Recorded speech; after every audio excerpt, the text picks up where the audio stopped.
你为什么想拜我为师？因为我想要变强。说实话，我想跟你生猴子。玄幻世界的荒山野岭内有一座道观，古朴而庄严。道观内，叶北辰一袭白衫，盘坐在蒲团上。数千年前，他从蓝星穿越而来，没有金手指，但却凭借自己的天赋，硬生生的一路横推，成为了举世无敌的大帝。可就在这时，迟到的系统竟然觉醒了。叶北辰听闻系统的告知后，顿时有些震惊的开口道：“我都无敌了，你竟然还想让我收徒？无敌后当一条咸鱼不好吗？收徒费神还费力，万一收到逆徒怎么办？”主人，你远远没有达到无敌的境界，想要继续变强，就只能继续下山收徒。无奈之下，叶北辰只能选择了答应，当下便摆了摆手。一位老者闪现出来：“毕大，道观将要收徒，你下山一趟，将这个消息公布出去。”听闻后，老者脸上泛起了惊骇，显然是被叶北辰要收徒的事情给震慑住了。不过更多的却是羡慕。也不知道会是谁有这么好的福气，能成为这一位的弟子。是观主。这一天，山下整个小镇都疯狂了，所有人都开始行动起来。因为扫地老者对外公布了消息，凡是8岁到18岁的孩子都可以前往道观，若是有缘，便会被观主收为弟子。一时间，所有人都激动起来，脸上带着疯狂。毕竟那可是仙人啊！若是能把自家的孩子送往道观，一旦被仙人选中，那无疑是鲤鱼跃龙门。小镇不算很大，但最后符合要求的孩子也有数百人。明天一早你们前来道观，途中不许任何人帮助，必须要靠自己的力量攀登上来。说完这些话后，他便离去了。与此同时，一条官道上，一辆马车缓缓朝着小镇驶来。天机告诉我，我要拜师的人就是在这里。姬梦瑶低语，美丽的眼眸中泛着金芒。她表面上是大周皇朝的郡主，但真正身份却要比现在恐怖得多。她的前世乃是上界的一尊女帝，曾开创了一处不朽的皇朝，雄霸一方。可惜因为争夺一次成仙的契机，她被自己最为信任的侍女背叛了，导致陨落。转世重修后，根基受损，若是没有大机缘，可能会终身止步于神桥境。幸好她曾偶然得到一缕天机，天机告诉她，若是想复仇成功，就必须要拜入叶北辰的门下，成为其弟子。而且若是后面能冲师成功，更是能获得巨大的好处。故此，她才会选择离开都城，千里迢迢奔赴而来。可恶，我可是堂堂的女帝啊，却要拜一个不知道的人为师，还要想办法逆推他。不过为了复仇，只能忍了。祈祷那位叫叶北辰的人不要长得太丑太老了，否则我就回都城去，大不了一辈子当个受人宠爱的小仙女。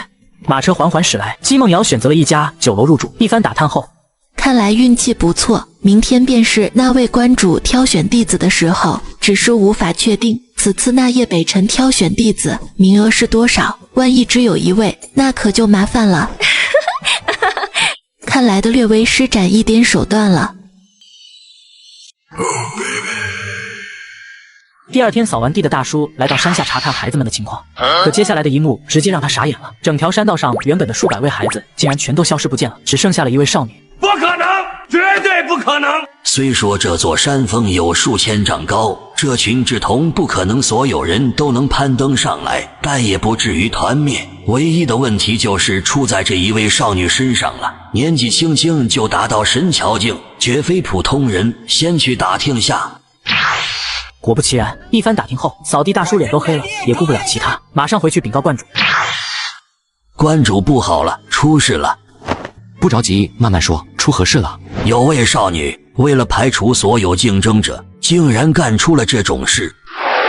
各位孩子的家长，这里有数十万银两，只要你们的孩子退出此次收徒考验，这些都是你们的，并且保证你们的孩子未来在大周皇朝享有编制，捧上铁饭碗，还有仙人看不见摸不着。万一上山之后孩子资质不够，仙人不收的话，那岂不是竹篮打水一场空？不如白拿几千两，以后的日子也能过得宽松些。于是在鸡大忽悠化的大饼下，所有孩子都退出了收徒考验，回家快乐玩耍。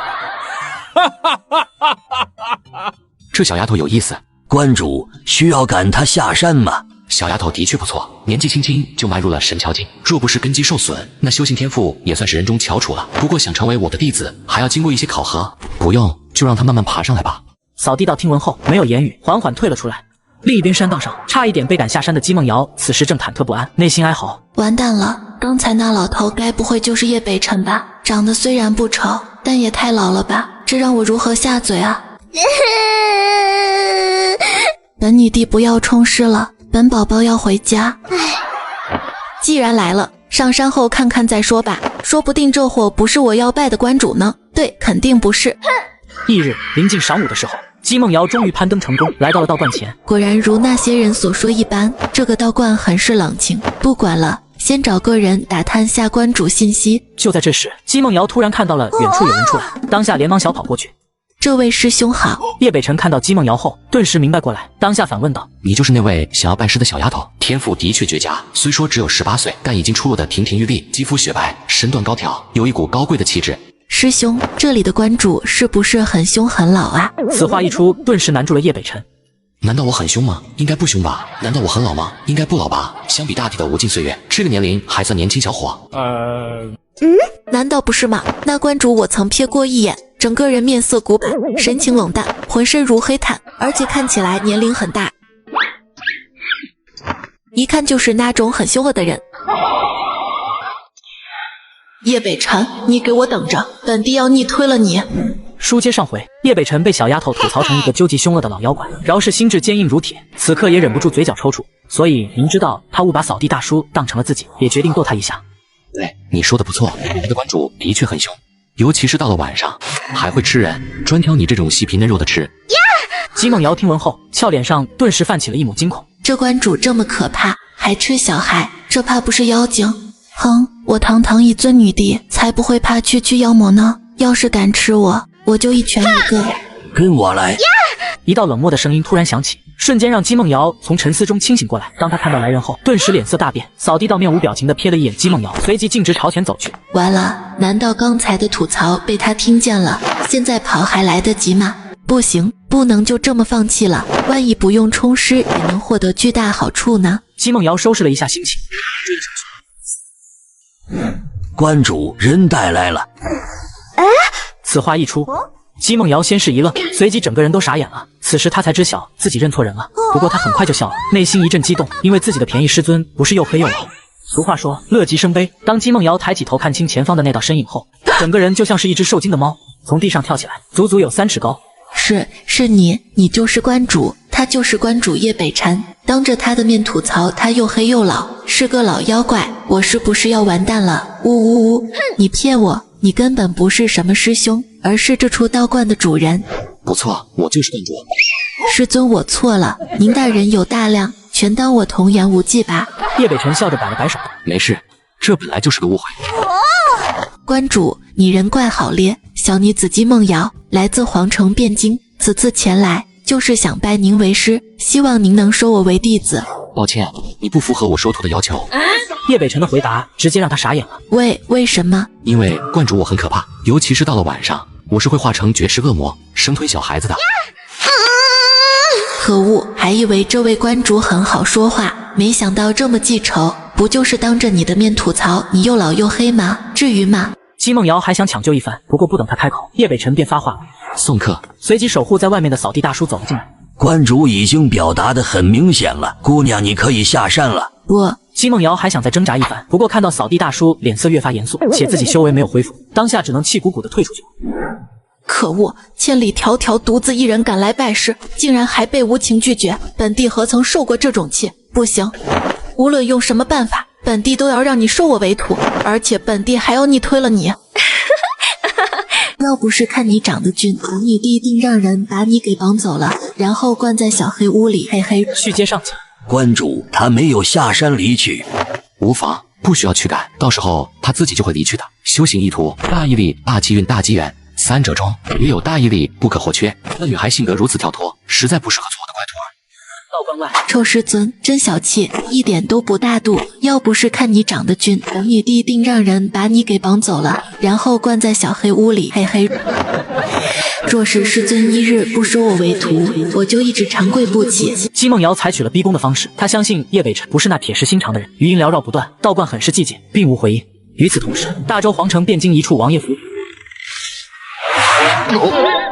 还没有郡主的下落吗？回禀王爷，目前还没有郡主的下落，不过我们已经在扩大范围搜寻了。3日之内，若是还没有消息，你们知道后果？小的知道，3日之内一定找到郡主的下落。哼，我想要的女人，天涯海角你都逃不了。时值中午，姬梦瑶依旧跪在道观外，一脸的诚恳。你这样没用的，观主决定的事情不会更改的。哼，观主不收我为徒，天打雷劈我都不会起来的。那总归可以先吃个饭吧。对哦，吃饱了才有力气继续跪下去。看来这个小丫头也不是那种榆木脑袋。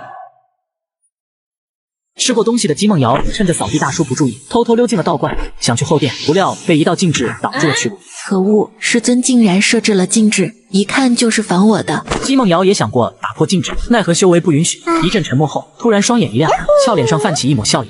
师尊您大人有大量，就原谅小小丫头我吧。这小丫头还挺机敏的，若是这小丫头能成为观主徒弟，想必以后这道观会挺热闹的。师尊，您对人家说句话嘛，人家知道错了。观主，您要是继续沉默的话，我姬梦瑶可就要一头撞死在那顶炉上了。我真撞了我！就在姬梦瑶要拿头撞顶时，扫地大叔如鬼魅一般进来了，就要伸手去阻拦。这小祖宗是真的勇啊，这顶可不是凡物。这些年来，不少牛鬼蛇神想来侵扰道观，但刚靠近方圆百里，就被这尊顶给镇煞了。这丫头真撞在顶上，估计立马会香消玉殒。刹那间，一道平淡的声音响起：“让他进来吧。”那个师尊晚上需不需要奴婢暖床呀？续接上集。师尊，您改变主意要收我为徒了吗？短暂的沉默后，儒家的那尊圣人有句话说得很对，什么话？世上唯你南阳也。此话一出，原本还很镇静的姬梦瑶有些发懵，接着脸色有些愠怒，气得她被齿猛咬朱唇。可恶，竟然说本女帝是小女子，这仇本帝记下了，等冲试成功，帝要找回场子。那观主更要收我为徒了，好生教导小女子我不会收你为徒的，不过什么？你这么爱动，就先行留在道观里当一个丫鬟吧。什么？姬梦瑶听闻后，整个人瞬间炸毛，俏脸上泛着震惊。先不说前世乃是一尊女帝，转世重生后好歹也是一位郡主，竟然想让我去当一个丫鬟，给你端茶倒水、洗衣做饭，做你个春秋大梦。你若是不愿意的话，大可下山离去。话毕，也不由姬梦瑶回应，便从后殿消失。哼，凶什么凶嘛！不让我拜师，我偏偏要拜。如果放弃这次机会的话，我即使彻底觉醒了前世的记忆和道果，大概率也会复仇失败。而这一次，他是会真正的形神俱灭，不会再有转世重生的机会了。所以我必须抓住这一缕天机，冲师任重而道远啊！姬梦瑶眼眸中泛着坚毅的目光，下定了决心，直接朝着偏殿走去。有意思啊，不过都要看看你这小丫头又能坚持到什么时候。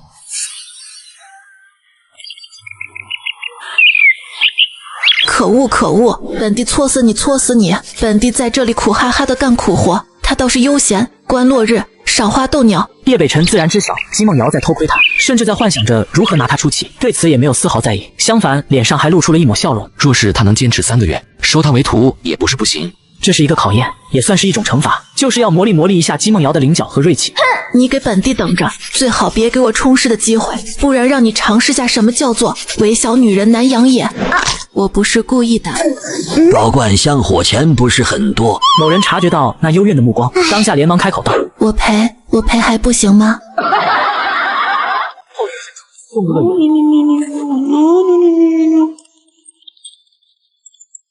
你觉得那小丫头如何？还行，她乃大周皇朝的郡主，能放低身份和姿态做一丫鬟，无论是耐性和品格都很不错，只是有时过于顽皮了。早上还对老妇说，明天她烧火做饭，让其休息1天。她倒是有心啊，若是3个月后她还能坚持下来，就把她带过来。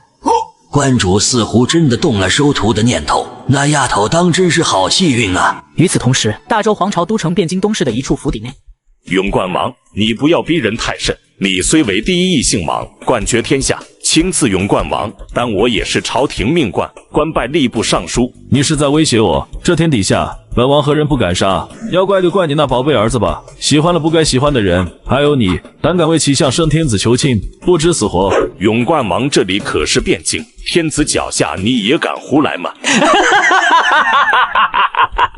你说的没错，边间天子脚下，本王的确拿你没办法，可本王杀了你们又如何？谁又能知晓是本王做的？哼！下一秒，永冠王脸色突变，猛地狰狞起来。紧接着，一股滔天的魔气从他身躯中溢出，瞬间覆盖了整座府邸。隐约间，有一尊魔神浮现在其背后，遮蔽了寰宇。对，原本稍松了一口气的李隆基见状，猛地震惊起来，随即陷入了绝望。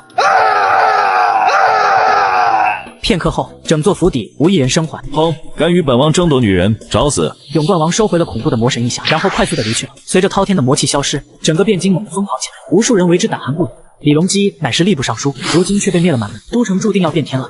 与此同时，道观一处偏殿内，姬梦瑶整装待发，进山里打点野味，然后给师尊做顿好的，肯定能打动那夜北辰，让其对自己的印象更加深刻一些，说不定马上就能冲世。呸，拜师了。姬梦瑶想想就很激灵，拿着弓就奔着后山去了。观主吃饭啦。对了，那丫头呢？老妪摇了摇头，回禀观主，老仆不知。叶北辰当即传音给扫地大师。观主，那小丫头不在道观中。叶北辰点了点头，他心念一动，听到后山传来阵阵话，声音不似平常那般响，反而是有些暴躁。他去后山打猎了。什么？观主，梦瑶知道错了，不要赶我下山好不好？我还没睡，呸，还没拜师呢。续接上集，他去后山打猎了。完了，那小丫头此次死定了。这小丫头胆子也太大了，那后山养着的可都是一群大妖啊，竟然去打猎，这不是自寻死路吗？我靠，这头鹿也太皮糙肉厚了吧，射了10几箭都射不穿，是我太弱了吗？小鹿，求求了，你能不能死一下？你当个人吧，要不看在你是主人丫鬟的份上，本鹿直接就吞了你。这个小丫头她好勇敢啊，竟然在招惹露天大圣。勇敢有毛用？我赌1块零食，露天大圣肯定会吞了她。绝对不可能！露天大圣对主人最忠诚，这丫头是主人的丫鬟，看在这个面子上，露天大圣肯定忍了。别光说，我就问你，你敢赌吗？赌就赌，谁怕谁就是大王八。池子里的灵龟大圣无辜躺枪。师尊，你怎么来了？是不是被徒儿的诚心给打动了？你在狩猎？徒儿准备打野味，然后给师尊做顿好的。放肆！你现在就给我下山！我道观不欢迎你这种不知死活的人存在。观主我，立刻给本尊下山，否则别问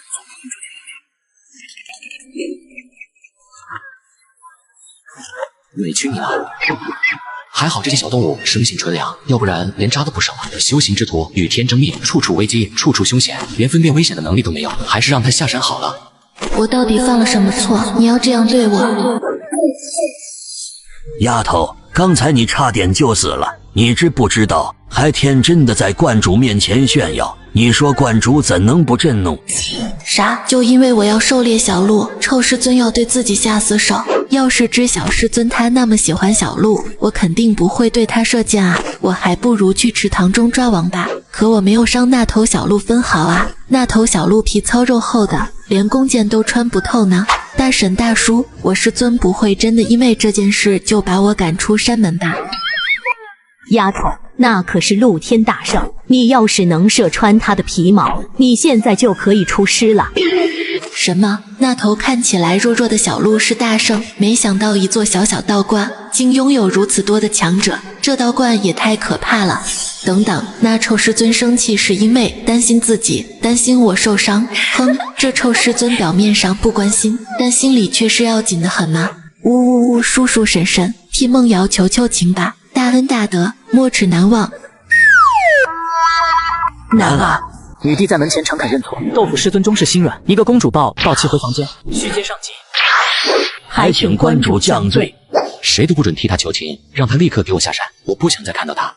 与此同时，皇城深处一宫殿内，吏部尚书满门被灭，圣天子震怒无比，真是放肆！现在的宵小都胆子这么大了吗？敢在朕的眼皮子底下闹事！玄机有何线索了？启禀陛下，此次吏部尚书李隆基一案，初步判断是被魔头所灭。准帝级别的魔头，罪该当诛，给朕狠狠查！微臣谨遵圣旨。好，就让你们慢慢排查吧。永冠王脸上带着冷笑，丝毫不担忧会查到自己头上来，毕竟根本就不是他动的手，乃是体内的那尊大地法相。就在这时，有密探前一脸敬畏的跪拜在地，赫然是打探到郡主姬梦瑶的下落了。跑这么远了吗？哼，以为这样就能躲避本王吗？天涯海角都要把你射拿回来。传本王令，派一队人马前往道观，将郡主带回来。胆敢阻拦者，杀无赦。是王爷。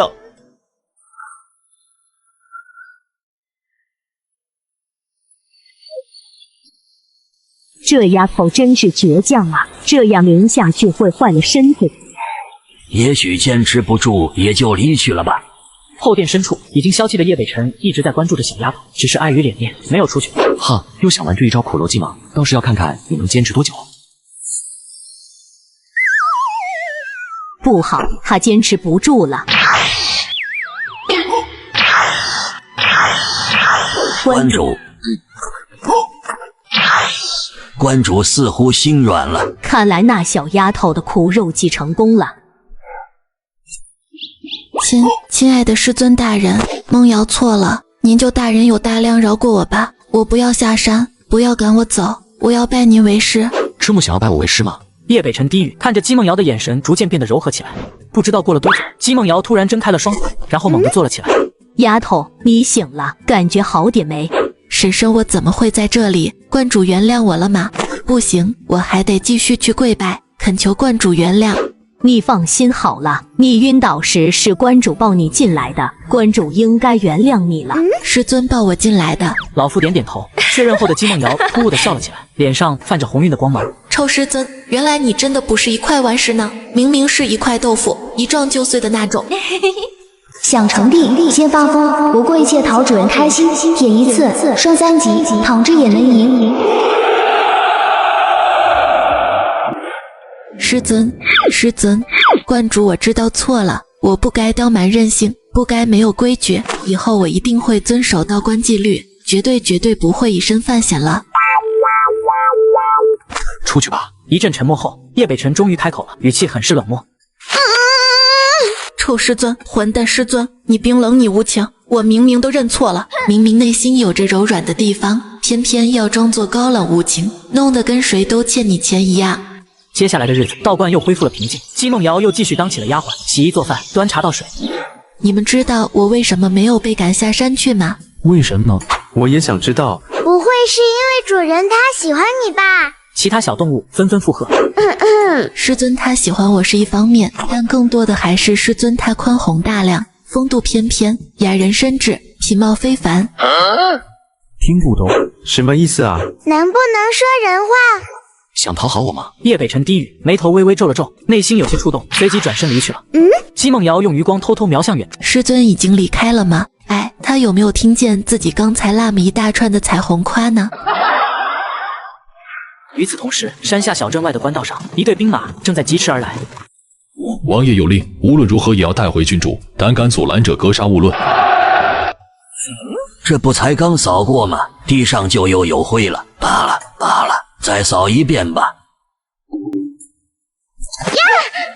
小鹿，你干嘛？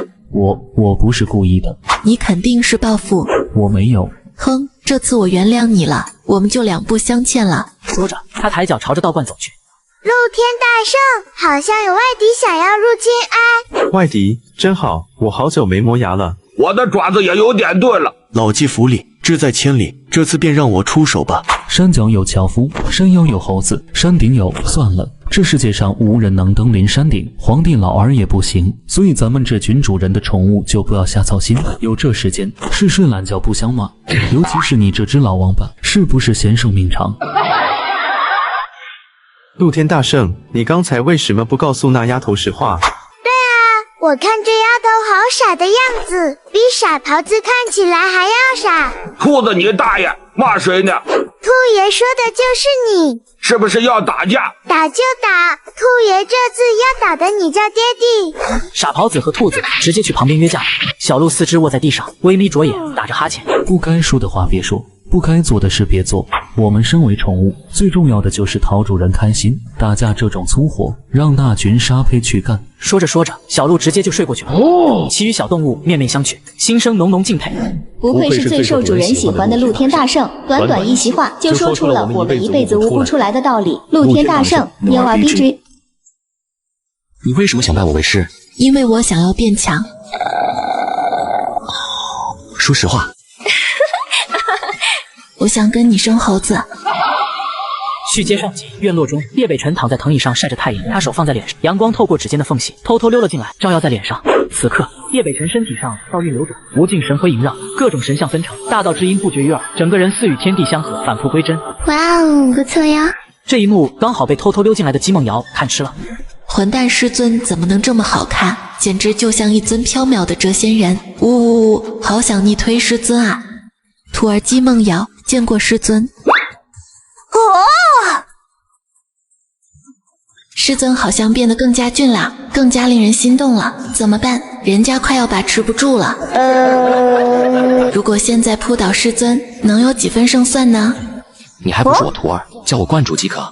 一道声音打断了姬梦瑶的无尽遐想。好的，师尊。见姬梦瑶依旧没有改口，叶北辰也没打算跟他纠缠。找我有事吗？师尊，徒儿那个……若是没有什么事，就退下吧。师尊，徒儿上山已许多日了，蒙受师尊热情照拂，所以今日徒儿想尽尽孝心，给师尊按摩按摩，捏捏肩，捶捶背，希望师尊不要拒绝，求求啦！叶北辰眉毛轻抖，他看向天边一点乌光，又迎向姬梦瑶真挚的目光，身体从藤椅上坐起，背对着姬梦瑶道：“你按吧。”师尊刚才说什么？竟然同意了？以往不都是挥挥袖子，然后自己嗖的一下就出现在山门外吗？还愣着干嘛？你不会是在戏耍我吧？当然不是。师尊，我来了。呜，时过多日，我终于能碰到师尊的身子了。姬梦瑶，你成功踏出了逆推师尊的第一步，加油！于此。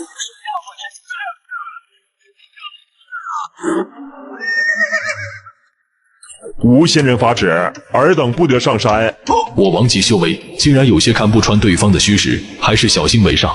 奉王爷之命，本将率兵前来踏平这座道观。若是识相的，现在让开道路，本将还能宽宏大量，饶你一条狗命。吴仙人发旨，尔等不许上山。放肆！一切草民也敢阻拦本将行事，今天本将必须踏平这座道观，敢阻拦者，杀无赦。杀无赦。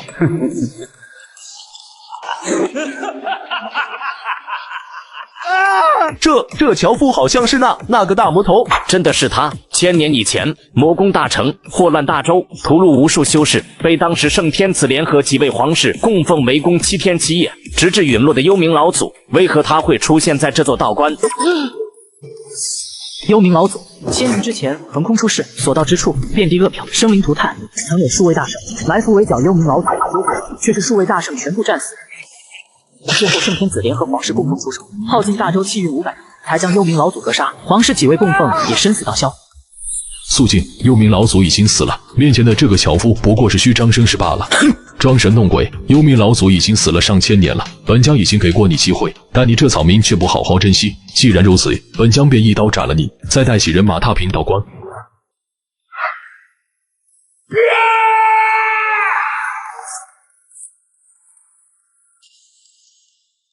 就这。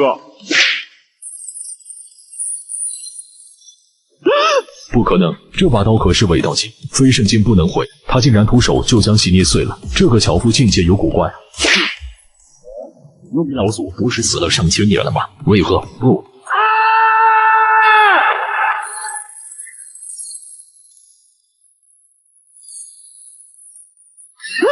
快跑！此人真是幽冥老祖。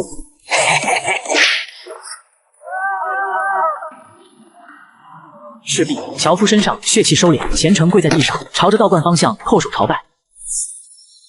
道观院落中，姬梦瑶站在叶北辰的身后，摸着充满力量且富有弹性的肌肉，闻着淡淡的香味，让他情不自禁一动。哇塞，师尊的身材太完美了，脸也长得好看，身上香香的。要是能和他共处一室，那是不是可以3天3夜不用下床了？姬梦瑶正想入非非，叶北辰忽然起身，从杯子里倒出一杯茶水，凭空朝着虚空一扫，没有一滴茶水落在地面上，然后重新躺回藤椅上，闭上眼睛。师尊，继续吗？姬梦瑶小脸通红，闪电般将手收回，吐了吐香舌，拉错了。随后玉手放在叶北辰的肩膀上，非常卖力地按摩起来，一边按着，一边想该怎么把师尊骗到床上去。天地万里晴空，山脚下却不知何时下起了小雨，淅淅沥沥的落在地上，发出滴答滴答的响声。樵夫依旧跪拜在地，任由豆粒般大小的雨水砸在身上，身体上不停传来刺辣的声音，一层层粘稠的血雾在身上溅起，雨合成血水凭空蒸发。而樵夫本来十分狰狞的脸也渐渐转为平和。雨过天晴，樵夫对着道观再次虔诚跪拜，随后拿起斧头。道观院落中，姬梦瑶终于忍不住了，小手偷偷的轻轻摸了一下叶。哇 ，QQ 弹弹，好丝滑，好想亲一下。看着叶北辰道袍下那仿佛要迸发出来的胸肌，姬梦瑶不禁有些口干舌燥。虽然逆推这事暂时有些困难，但做人要是没有梦想，那跟小鹿有什么区别？没机会创造机会也要上，干了。他偷偷瞄了叶北辰一眼，见他依旧闭着眼，并没有任何反应，于是动作不经意就大胆了起来。比如不小心碰到了师尊的耳朵，再比如偷偷将手指撩起师尊的衣服，或者戳一下混蛋师尊的俊脸。咦，软软的，还有些湿润。不对，怎么有水呢？定睛一看，姬梦瑶吓得魂飞魄散，急忙收回手指。完蛋了，又要被逐出山门了。好玩吗？姬梦瑶瞳孔一颤，低下头不敢正眼看叶北辰。白色的小裙子并拢得十分紧张，贝齿咬着红彤彤的嘴唇，脑袋一团浆糊，完全不知道该如何解释。不说话是吗？叶北辰悠悠道，手臂就要抬起。姬梦瑶瞬间嗅到了空间之力的味道，于是脑洞急速转动。怎么解释才能继续留在师尊身边？难道跟师尊说他的嘴唇很诱人，自己情不自禁就戳了过去？如果师尊觉得吃亏的话，你可以这样戳回，自己其实也能接受。这样解释的话，估计会被师尊当成变态吧。有了，等等，师尊，如果我说自己想给你做一个嘴唇按摩，你会信吗？你觉得呢？好吧，这么扯淡的理由，师尊怎么可能会相信？师尊，对不起。叶北辰的袖子并没有挥出，他重新躺回藤椅上，闭上眼睛道：“继续吧。”师尊就这样放过我了？难道师尊也喜欢上我了？那自己岂不是可以提更过分的要求了？师尊，我扶你回房间吧，你趴在床上，徒儿才能更好的给你按摩穴位。姬梦瑶芳心乱颤道，然后就没有然后了。叶北辰挥了挥袖子，姬梦瑶直接从身后消失不见了。我一定会回来的。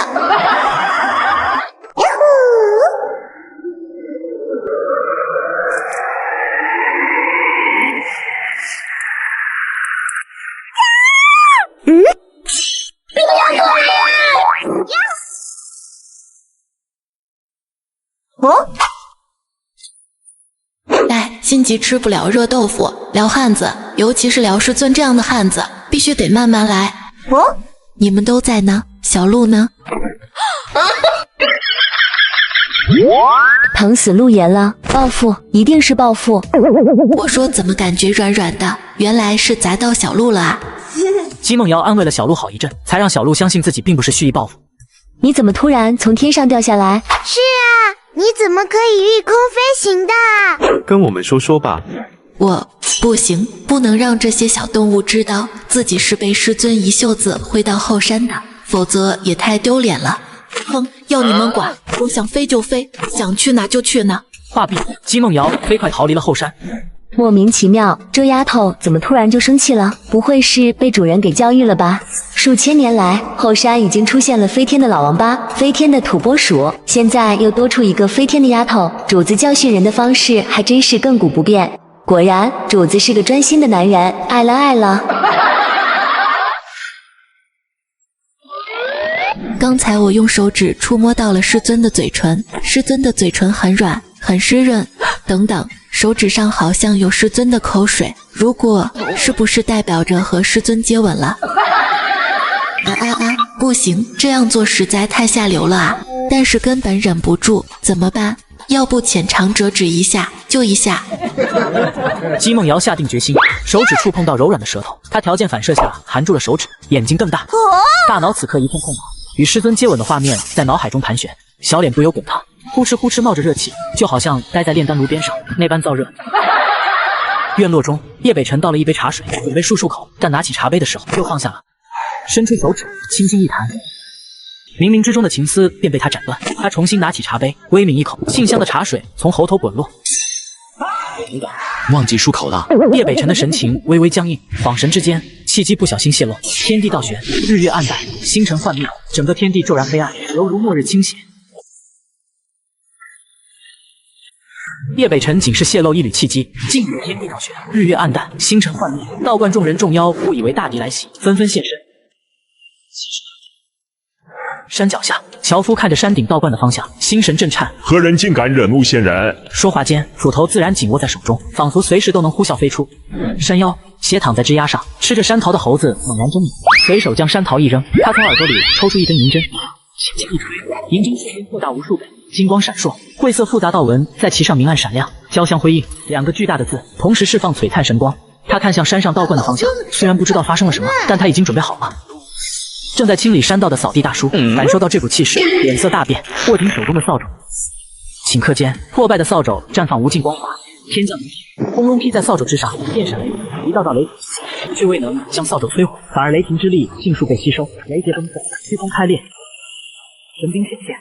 老者往虚空一握，一把暗黑色的降魔宝杖被扫地大叔握在手中。只有不朽地冰显化真身时，才能引来天地雷劫。这扫帚竟是不朽地冰。扫地大叔随即扛着地冰朝着道观冲去。菜园老妇神色惊骇，手中莲子散发撒的光华，本来佝偻的身体竟然变得挺拔起来，脸上的皱纹沟壑如同冰雪消融，原本苍老的身躯顷刻变得年轻。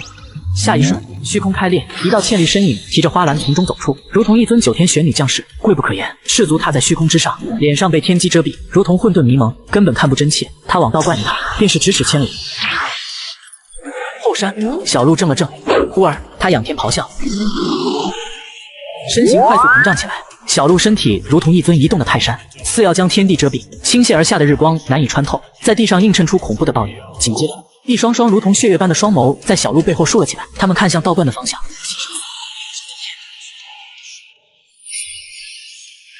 道观院落中，扫地大叔和老妇联袂而来，身上气势骇然。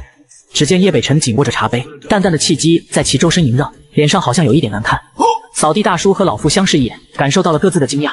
观主从来没有露出过这种表情呀！数百年前，面对那尊准地级的妖兽，观主也只是风轻云淡的挥了挥袖子，便将其给镇压了。能让观主露出难看之色，难道是大凶降世？你询问下发生了何事？你询问下发生了何事？观主不知发生了什么啊？哦，无事发生，不过是觉得有些无聊罢了。扫地大叔震撼地看着碎落在地的茶杯。乾坤丸可是一件地冰啊，观主竟然就这么捏碎了，就因为无聊二字。不对，观主肯定有心事。老妇却心领神会，既无事发生，我们便不打扰观主您休息了。叶北辰微微颔首，去吧。你拉我出来干嘛？哼，你刚才竟然想窥探观主心事，我怕若是不把你拉走，观主会忍不住一掌拍死你。听闻老妇这么说，扫地大叔不由惊出一身冷汗，自己竟然敢琢磨观主。多谢道友相救。你我相处多年，何必多礼？在这道观，除了那个丫头，便无人能勾动观主情绪了。也不知道这丫头对观主干了什么胆大包天的事情，竟然能让一向古波不惊的观主内心产生波澜。话说回来，能使观主屡次生气，还能在道观中活泼乱跳，除了山妖的那只猴子，也就只剩下这丫头了吧？真是好福气。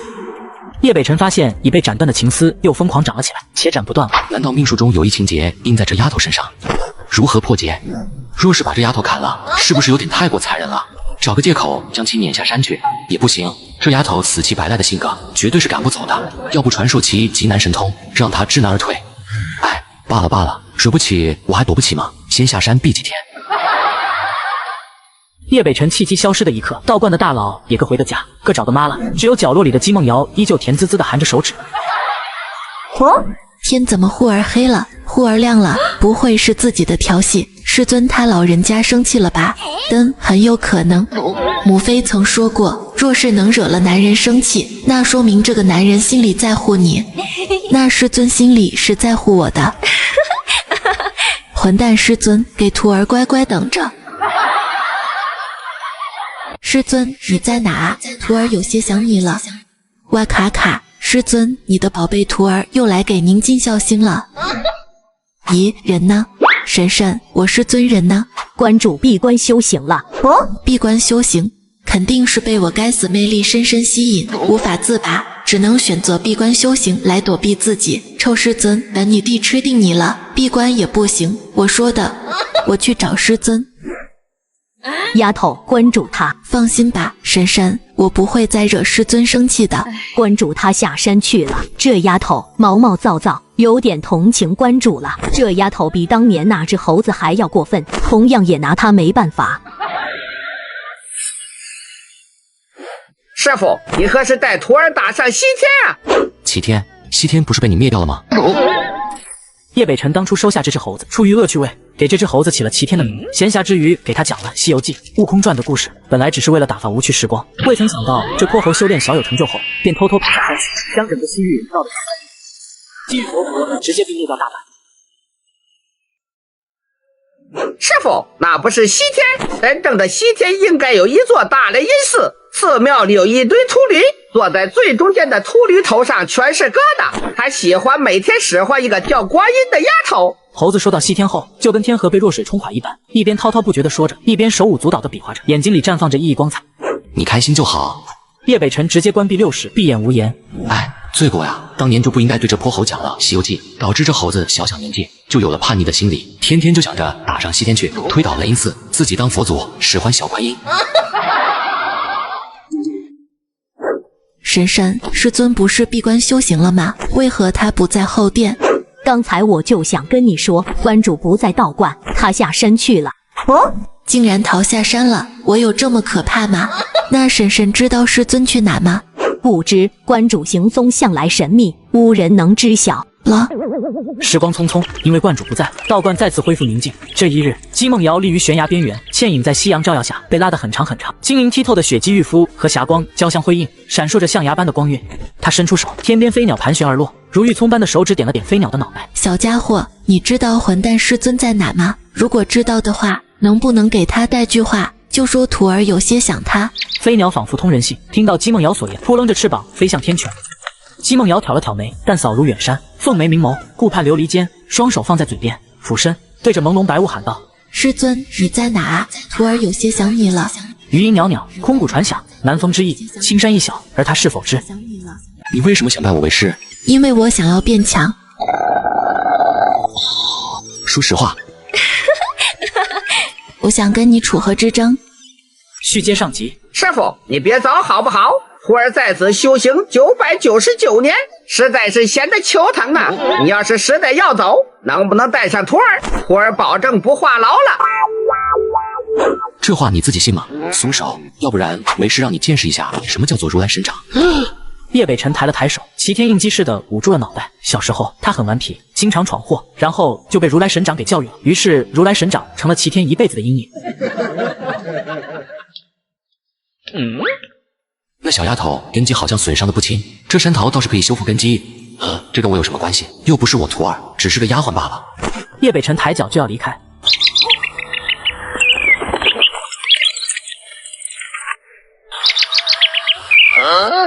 这丫头说想我，恐怕是想气我吧。叶北辰再次抬脚，一缕清风滑落。师尊，徒儿想你了。叶北辰怔然，愣了半晌，往后退了2步，来到山桃树前，伸出手拿来吧。只见山桃树浑身颤抖，白色氤氲从枝叶中散发而出，如大海般无量的灵气洗涤四方，无尽生机呼啸而来。顷刻间，一颗缭绕着七彩神雾，绽放无尽霞光，铭刻着无上道纹的山桃落入叶北辰的手中。好香啊！不是给你的。竟然不是给我的！我记得山上没有小动物吃桃子，难道山上有母猴了？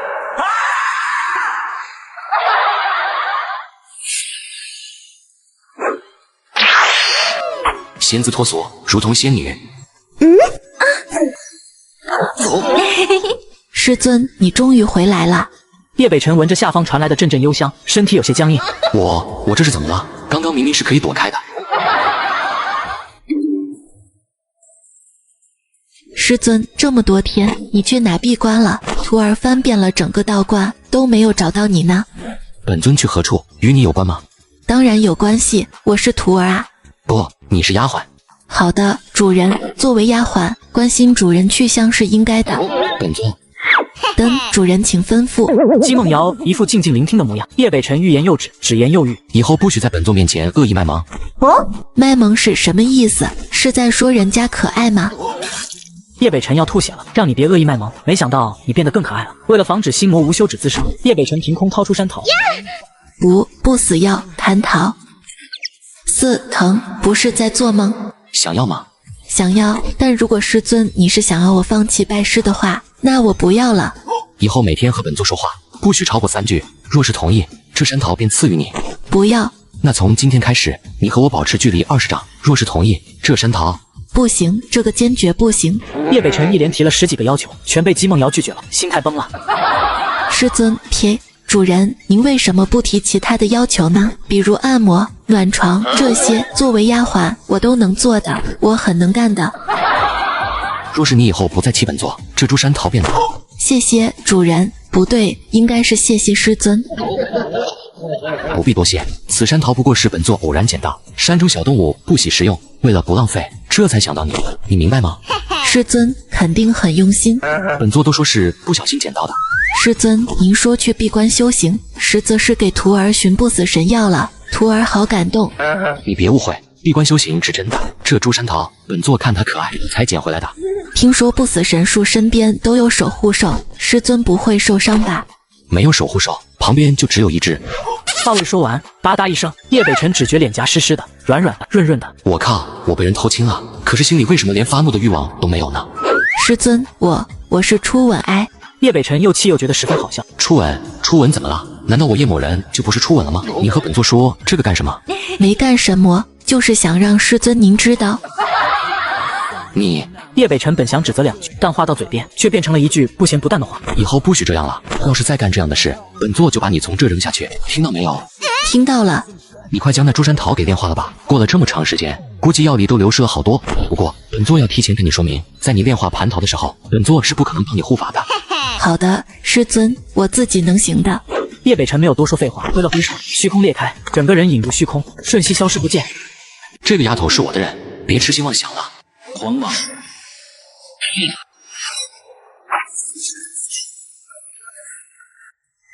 我这就走了，万一这丫头走火入魔，或者不小心掉下悬崖怎么办？这丫头背后的势力还挺厉害的，要是她出什么事情，道观肯定会惹上麻烦的，所以还是回去看一眼好了。对，就一眼。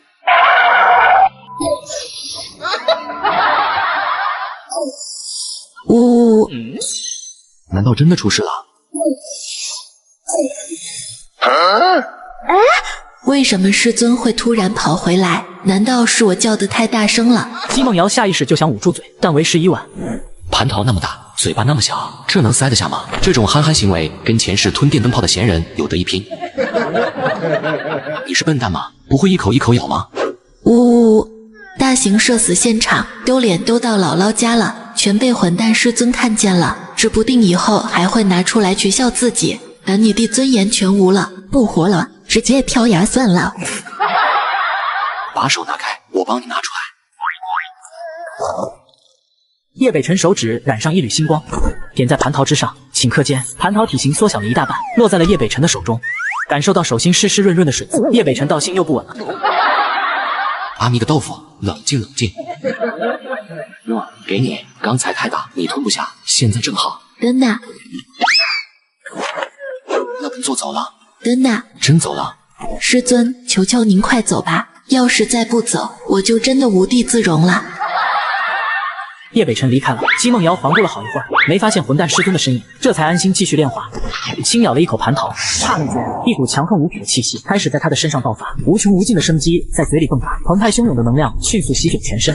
姬梦瑶浑身巨震，周身绽放七彩宝光，将周围照亮如同白昼。她迅速汲取来自神药的不死物质，修复破败的根基。顷刻间，根基修复完成，一种恐怖的气息直冲天穹，无比神秘的异象似要冲破寰宇，令全天下的修士为之朝拜。九天之上，万道宝剑从混沌中穿梭而出，剑若龙鸣，颤鸣不止。他们无一例外，齐齐在对着某一个方向沉浮。万剑朝拜，难道天底下又要出现一个绝世剑修了吗？这是什么体质？身为剑修，为何我忍不住想要跪拜？盖世天骄再次涌现，这必将又是一个天骄争锋的大事。天下五大运，无论是不朽皇朝、各大势力，亦或是尹氏家族的大门，皆被这种异象给震动。竟然推算不到有绝世恐怖在帮这位盖世天骄遮掩天机，那是何种存在？难道是人皇？他同苦巨阵，不敢再有任何觊觎之心。为什么会这样？这个天骄是我的人，别痴心妄想了。狂妄！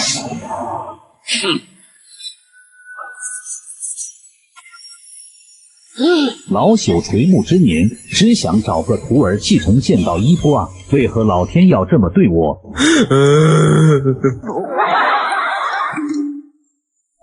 本座的丫鬟也是尔等宵小能够觊觎的，不过这样也太麻烦了。于是叶北辰挥了挥手，一道红芒冲天而起，在万古清空重天覆，宛如定住了时光长河，天机直接被截断，顺便将姬梦瑶触发的异象给遮蔽。估计马上就能炼化为成了，别走了，不然给他发现又有多险了。他直接身形一闪，直接从虚空中消失了，不带走一片云彩。师尊，谢谢你帮我护法，徒儿无以为报，只好以身相许了。姬梦瑶缓缓睁开眼睛，她的美眸中带着欣喜和激动。根基修复完成，一跃成为超凡强者。她抬起头，看着漫天星辰，精致的脸上浮现出一抹淡淡的粉色和羞涩。师尊，谢谢你帮我护法，徒儿无以为报，只好以身相许了。刚走不远的叶北辰听到姬梦瑶的呼唤，脚步踉跄，差点从虚空中摔下来。丫头，为何要恩将仇报呢？唉，可惜没有被吓出来。师尊是越来越难聊了，之前摸摸胸肌都能气得浑身发抖，可现在亲他一口都毫无反应呢。难道下次要更过分一点，比如搂搂抱抱、亲嘴嘴、洗香香、睡觉觉、造？不对，睡觉觉。我的还在师尊房间。姬梦瑶浑身一颤，花容失色，随后嗖的一声往后殿跑去。希望还来得及吧，要不然这次肯定要被撵出山门了。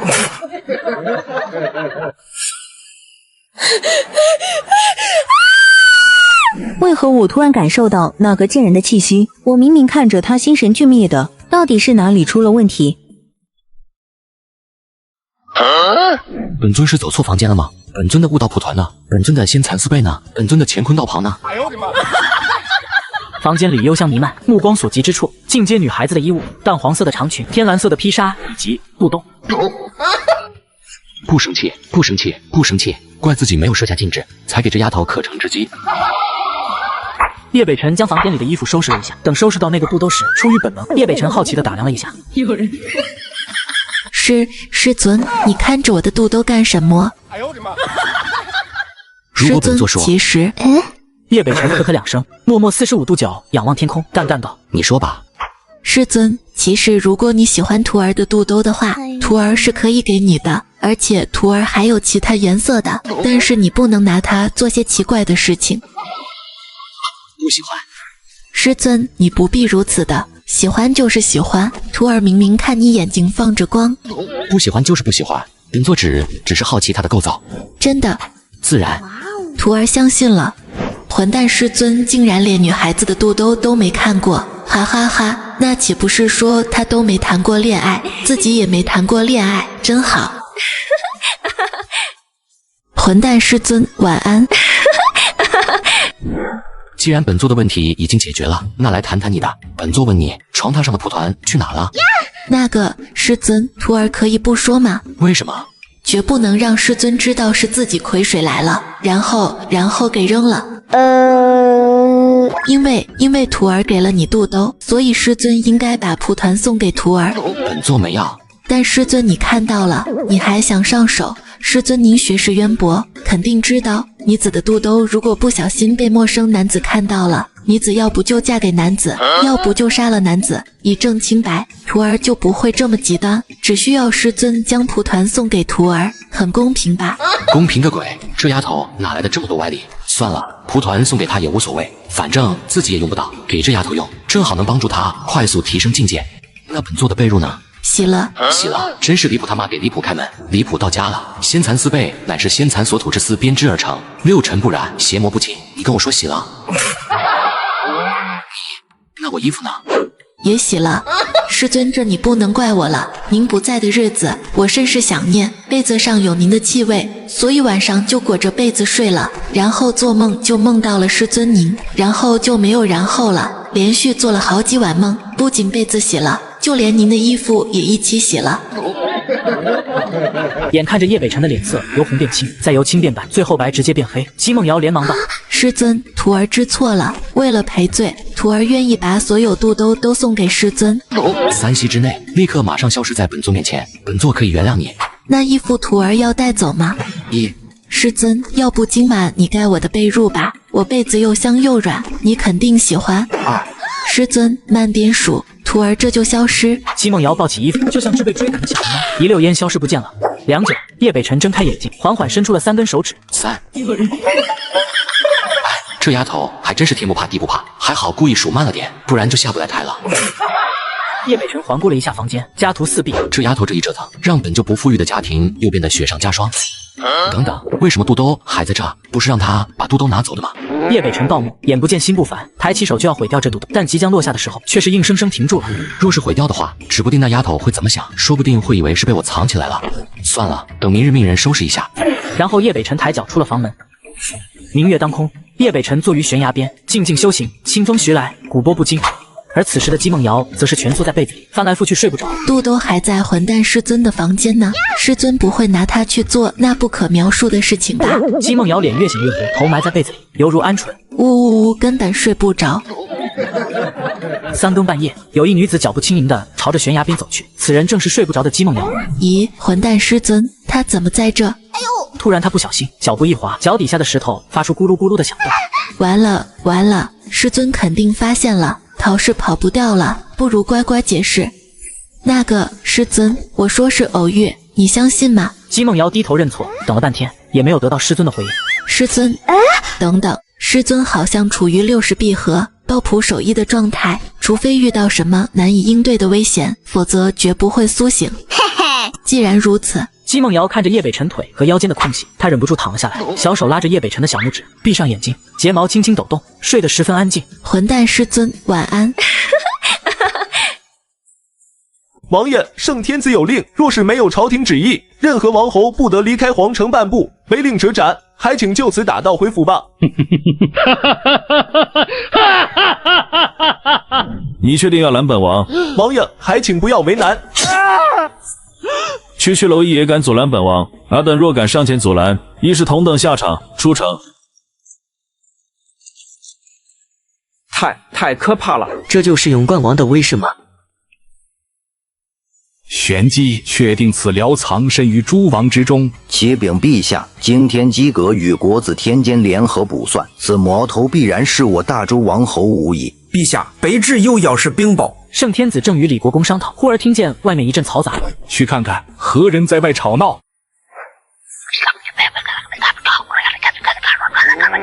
什么？这畜生竟然干出这种事！陛下，敢问发生何事，竟让您如此生气？林凡这畜生杀了守城校尉，带着兵马出城了。陛下，老臣怀疑这永冠王可能与那尊魔头有牵连。玄机，你是怀疑真孽畜畏罪潜逃？吏部尚书李隆基曾为他儿子求亲，希望能迎娶孟瑶。兵部侍郎也曾提过，希望能将孟瑶下嫁给他的外甥，但他们无一例外皆因犯了某些事被流放，甚至诛了9族。而更为巧合的是，林凡这个畜生也喜欢孟瑶。林凡这个畜生亏朕如此宠信于他，没想到背地里竟然如此欺瞒于朕，这林凡简直该死！李国公听令，朕命你2日之内将此辽捉拿归案，等候发落，可有异议？陛下，这林凡可能有准地功法，臣力有不逮，请陛下赐天子剑。准，微臣2日之内必将此辽擒回。丁，检测到宿主的爱徒姬梦瑶修复根基，奖励宿主天神镜除期。爱徒，狗系统，我什么时候收姬梦瑶这丫头当徒弟了？无师徒之名，却有师徒之实。喂，狗系统，你给我出来，给我解释解释，什么叫无师徒之名，却有师徒之实？但任凭叶北辰如何呼唤，系统这货都没有回应。算了，既然因姬梦瑶这丫头成就天神之境，有因便有果，那便将其收在门下，当个关门弟子又何妨？你说主人专门带了个蟠桃给你疗伤，而且还为此受了重伤，真的假的？不可能，见那猴子2万个胆，也不敢对主人动手。对啊，主人一口气就能碾死那只猴子，而且那老蟠桃树，就是主人亲自种下的。一群小动物叽叽喳喳说着。完了，好像吹牛吹大发了。这些足不出山的大动物懂的东西好像比自己多得多。不过那株蟠桃树竟是混蛋师尊亲自种下的，臭师尊用唾手可得的蟠桃骗了自己的初吻。呜呜呜，这个师尊也太坏了吧！我告诉你们一个小秘密，我和师尊接吻了哦。我听族里长辈说过，人族男女若是接吻，很大几率就会怀孕。胡说八道，怀孕必须要亲亲抱抱。你们说的不对，我记得好像是阴阳交汇。都给我闭嘴！小鹿一开口，其余小动物慑于威力，纷纷闭嘴了。正所谓山中无猴子，小鹿称大王。接吻是不能怀孕的，只有睡在一起才行。睡在一起就会怀孕。昨晚不仅和臭师尊睡在一起了，而且小手还一直牵着，肯定是要怀孕了。呜呜呜，我竟然要做娘亲了！你不会和主人已经睡在一起了吧？才没有。数千年了，我们终于有小主人了。小鹿你好烦啊，我说了没有了。若是有小主人了，那该给他起什么名字？你们觉得叶小鹿如何？我觉得不行，叫叶狮子听起来霸气些。叶狮子一听就是个大老粗，还是叫叶小白，感觉很可爱，而且人畜无害。喂，才不用你们那些名字，听起来乱七八糟的。我都已经想好了，男孩叫叶旺财，女孩就叫小鹿。你怎么了？脑袋抽风了？这孩子没救了，竟然连眼色都看不懂，风紧扯呼。小鹿直接选择卖主。主人你好，主人再见。主人你好，主人再见。主人，师尊刚才说的话，师尊应该也许大概没听见吧？继续说呀，女孩子叫什么？完了，师尊竟然全部听见了。那直接跟他说，师尊，我们俩有个孩子。不行，这样说肯定会吓到师尊。或者可以这样，师尊，你愿意对我负责吗？好像也不可以。就算是要负责，那也应该是我对师尊负责，毕竟是我睡了他。要不然这样说，师尊，你想要这个孩子吗？不想要的话，徒儿就自己把他生下来，独自抚养长大。这也太卑微了吧！我可是女帝呀，而且孩子的成长怎么能没有父亲呢？师尊你好，师尊再见。金梦瑶现在脑子里一团浆糊，她完全都没有想好该如何解释，所以她选择逃避，直接脚底抹油开溜，然后啊呜一声，纤小手遭到了叶北辰的毒手。痛啊！师尊还跑吗？不跑了。你随我来。跪下。啊，师尊，你不能这样，我可怀了你的孩子。有挂失。叶北辰一脸黑线，这丫头瞎说什么呢？哪来的孩子？真想一脚踢出道观。虽说你偷吻了本座，但这样是怀不了孩子的。原来是这样啊，是我们误会了关主。可是什么？哼，跪就跪，到时候一尸两命。希望混蛋师尊你不要后悔。之前让你待在道观做仆人，是为了磨砺你的心性。本想磨砺你3个月，这1月来虽不乏天真烂漫之举，但总的来说，性格纯良，心性上佳，天赋尚可。因此，本座决定从今日起收你为徒。收我为徒？怎么，你不情愿？丫头还不赶紧答应，等什么呢？情愿，当然情愿，傻子才不情愿呢。先拜师，后充师。那还不拜师？不，师尊在上，请受徒儿一拜。起来吧。谢师尊。赶出师门，且等本地充师成功，生了孩子之后，看谁把谁赶出师门。起来吧，奉茶。师尊，请喝茶。徒儿尝过了喔，茶温正好，而且无毒。这丫头是在作死吗？关主可是有洁癖的，就不怕关主生气吗？看着姬梦瑶光明正大的替他品茶，叶北辰眼角微微抽搐，他按耐住脾气，接过姬梦瑶手中的茶杯，特地换了个位置，微抿了一口。徒儿有心了。关主现在的脾气都变得这么好了吗？这都能忍，难道关主洁癖没了？你懂个锤子，这叫偏爱，懂吗？你的意思是关主喜欢这丫头？那是肯定的，要是换成那猴子，估计早已不知道被揍了多少顿了。看着不，闭嘴吧，关主又瞪我们了。看着叶北辰的动作，姬梦瑶有些后悔。早知道就每个位置都尝一下了，那样就又能和师尊间接接吻了。从今以后，你就是我叶北辰的关门弟子，进入我门下，那便要守我规矩。为师规矩很简单，只有一条。师尊您说，不许当逆徒。混蛋师尊怎么能提这样的要求呢？本地拜师不就是为了当逆徒吗？不过这个逆徒是什么意思？你应该是叛逆的逆吧，肯定不是逆推师尊的那个逆。姬梦瑶若有所思，感觉自己悟了。师尊在上，徒儿以后肯定不当逆徒。你确定？当然，师尊怎么能不相信徒儿呢？好啦，徒儿向来说一不二的，师尊你放心吧。姬梦瑶小脸通红，眼神闪躲，疯狂用手摸着穷鼻。叶北辰在内心疯狂吐槽：喂，你这个样子根本就不值得相信好吗？为师自是相信你，不过还是要提醒你一句，如果做出违背师门的事情，为师可不会手下留情的。真的，总算是将师尊给蒙混过去了，赶出师门。等本地冲师成功，生了孩子之后，看谁把谁赶出师门。既然你成为本座关门弟子，为师自是不会亏待你。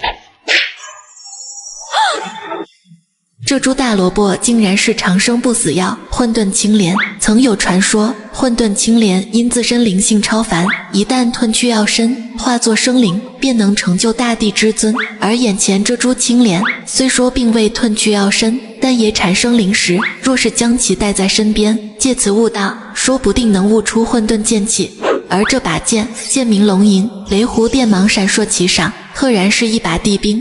师尊，这两样都是给徒儿的吗？自然，这些东西对为师而言都是小物件。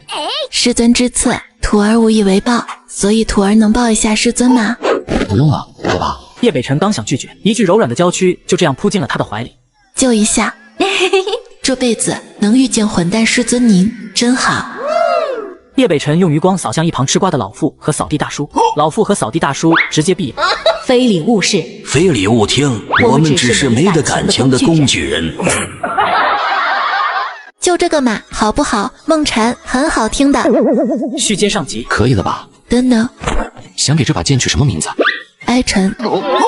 吃瓜群众。不行，换个名字。这个逆徒配剑叫爱晨像话吗？我们是师徒，又不是情侣。有人啊？为什么不能叫爱晨？爱晨明明很好听啊，要不叫爱叶？你觉得呢？不好吗？那爱呗。不许提到为师名字里的任何一个字。师尊你好霸道啊！但这把剑是师尊赐予的，怎能不提及师尊的名字？徒儿可不是逆徒哦。说的好像有点道理。所以梦辰，师尊您觉得怎么样？不。叶北辰刚想摇头，姬梦瑶就抱着他的手臂摇晃着。就这个嘛，好不好？梦蝉很好听的。声音软糯，叶北辰只觉酥酥麻麻的，完全吃不消。好不好嘛？求求啦，师尊，就这一次，以后徒儿都听师尊你的。那就叫梦辰吧。关主，您就宠他吧。谢谢师尊，徒儿最爱你了。叶北辰手指染上一层神灰，点在剑身上，一道耀目光芒闪烁，以指为笔，流水行云，笔锋千回百转，陡峭如青云之巅，灵动如西山之路。顷刻自成梦辰二字浮现于剑身。姬梦瑶伸手轻轻握住剑柄，虚空之中似有虎啸之力，刹那间便已认准。姬梦瑶睁开眼睛，亿万剑之神域在双眸中流传，剑气横贯而出，人若剑，剑若人，人剑合一，举世无敌。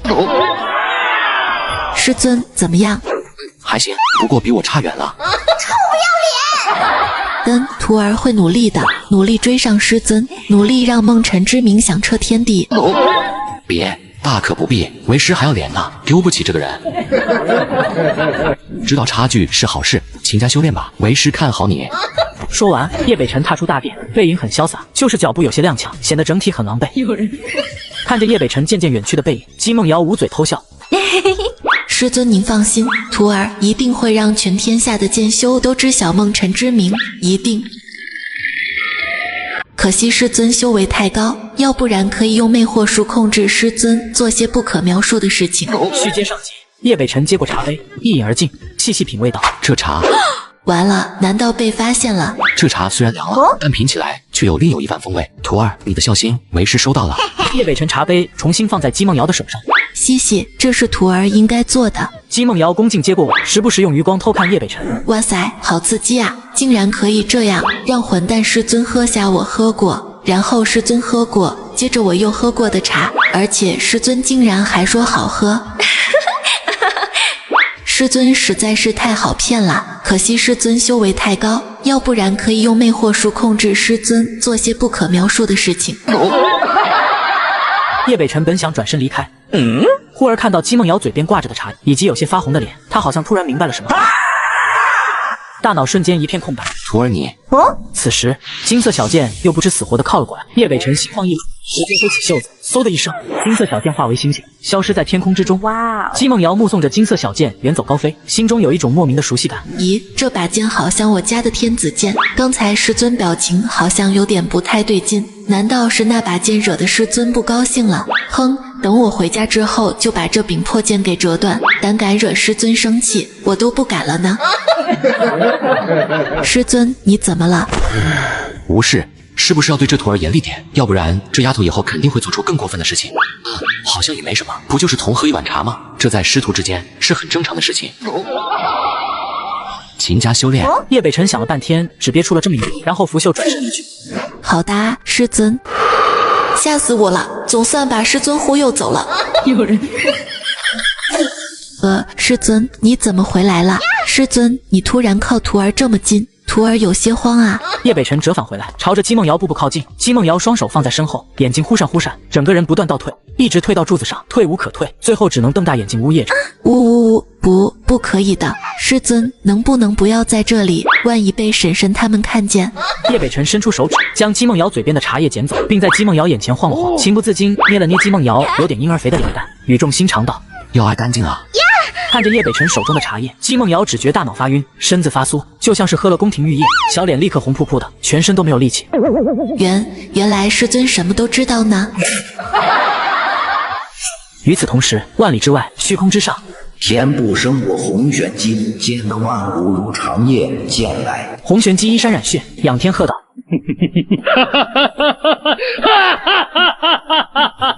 还来这一套，莫非李国公把本侯当作傻子？”然而话音刚落，只见一道携带着无穷神威的金芒从天而降，正是被叶北辰随手拍飞的天子金。救人地狱，此方天人地狱，怎么会有救人地狱呢？绝不可能！若是见地狱，早已飞升。无法形容的爆炸声，如同两颗星辰碰撞在一起，浓烟散去，林凡不知所踪。金色小剑在刺穿大地法相后，并没有飞向远处的红玄机，而是调转剑身，朝着道观方向再次飞去。神剑有灵，自觉则主，显然是看上了叶北辰。算了，毕竟自己偷吻了师尊，师尊再吻回来，这很公平呢。但如果师尊想要做的更多的话，我可是会拒绝的。续接上集，道观大殿外，叶北辰看着姬梦瑶如小白兔般手足无措，竟是鬼使神差的单手支撑在姬梦瑶的上方。姬梦瑶感受到炽热的空气扑面而来，不由整个人倚靠在柱子上，咬着嘴唇，紧紧闭上眼睛，手指紧张的纠缠在一起。师尊怎么突然这样？要不要推开他呢？算了，毕竟自己偷吻了师尊，师尊再吻回来，这很公平呢。但如果师尊想要做的更多的话，我可是会拒绝的。叶北辰认真看着姬梦瑶，脸上有点婴儿肥，鼻子挺直，睫毛弯弯的像月牙，眉毛细致如江南远景，耳朵嫣红透白，嘴巴小小的，难怪连蟠桃都吃不进去。这么看来，这丫头长得也就平平无奇嘛。有人。可是自己的心跳声为什么是这样子的？一开始是小雨淅沥，逐渐变成细雨绵绵，现在却是大雨倾盆，雷声轰隆啊，很窒息。突然有种如果不亲一下他就会死掉的感觉，这种感觉自己已经数千年没有感受过了。你惨了，你坠入爱河了。亲他一口啊，反正是他先吻的你。哦，有道理。就在叶北辰不想死掉要吻了上去的时候，一束阳光刚好打了下他的眼睛，那种窒息感瞬间就消失不见了。他伸出手指在他的鼻梁上刮了一下，嘲笑道：“身为为师的关门弟子，一定要爱干净，下次注意。”溜了。叶北辰再次飘然离去。有人。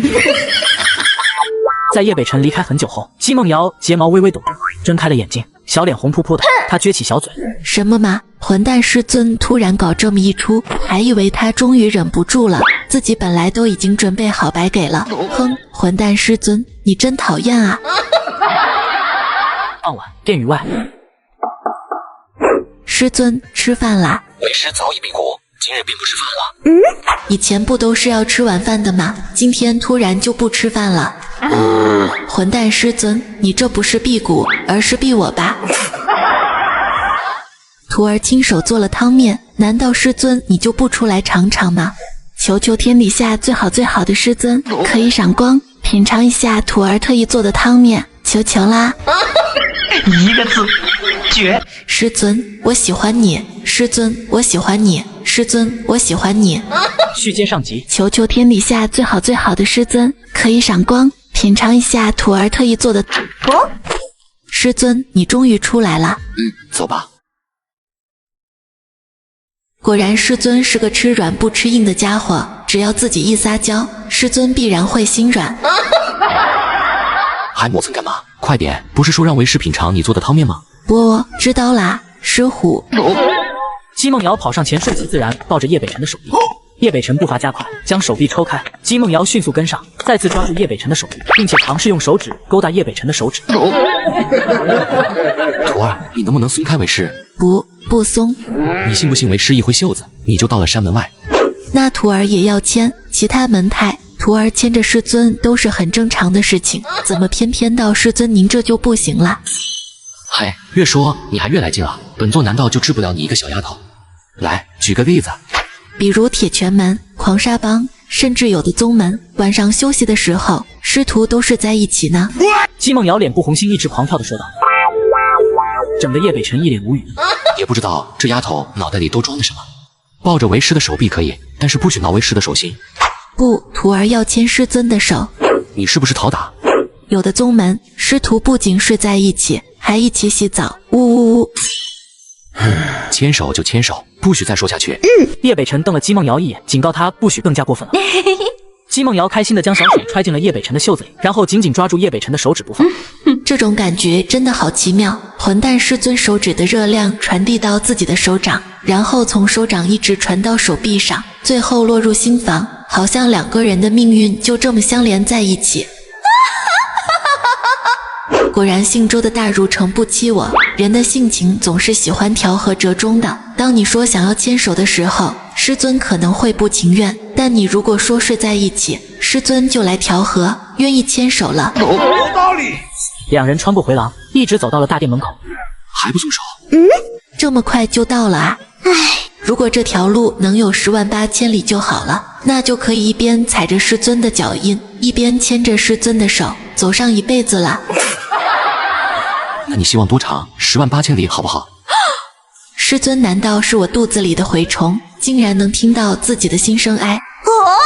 那是不是师尊我喜欢你？师尊我喜欢你？师尊我喜欢你？有人。姬梦瑶在内心默念无数遍，看了眼师尊，一点反应都没有。姬梦瑶顿时有点失望。师尊那么神通广大，为什么就听不见我的心声呢？不然就可以更肆无忌惮的冲师了。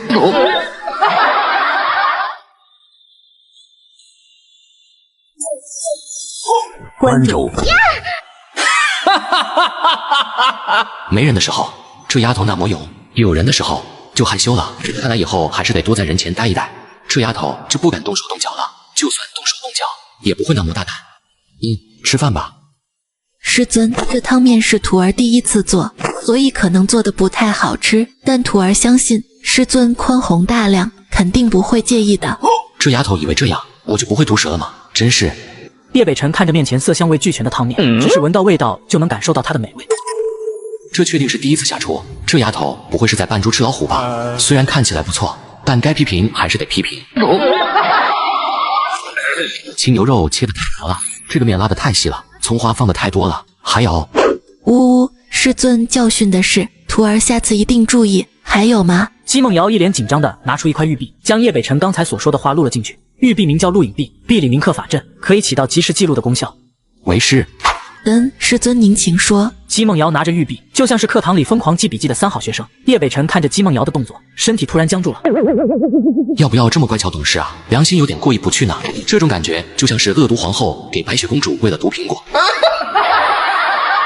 其他从卖相上没啥问题。